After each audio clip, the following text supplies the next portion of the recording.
ইরানের পররাষ্ট্রমন্ত্রী আব্বাস আরাগচি বলেছেন যে এটা একটা চিরকালীন দীর্ঘমেয়াদী যুদ্ধ শুরু হলো।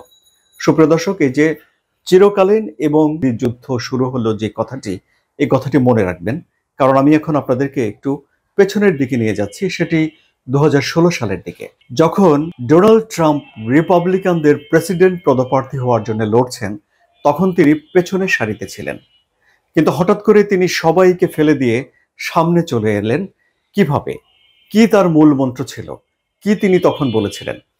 তখন তিনি এই ইরাক যুদ্ধে মার্কিনের অংশগ্রহণের ব্যাপক সমালোচনা করেছিলেন এবং তিনি বলেছিলেন যে যেসব নেতারা যুক্তরাষ্ট্রকে এই যুদ্ধে জড়িয়ে ফেলেছে, তারা যুক্তরাষ্ট্রকে একটা চিরকালীন শত্রুতার মুখোমুখি করে দিয়েছে।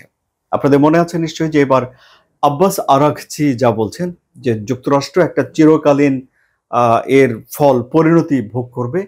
তাহলে যে ডোনাল্ড ট্রাম্প যুদ্ধের এতটা বিরোধী ছিলেন এবং যে সমালোচনাগুলো তিনি তার অপোনেন্টকে করে রাজনীতির পরিমণ্ডলে এতটা সামনে চলে এসেছেন, সেই একই কাজ ডোনাল্ড ট্রাম্প কেন করলেন?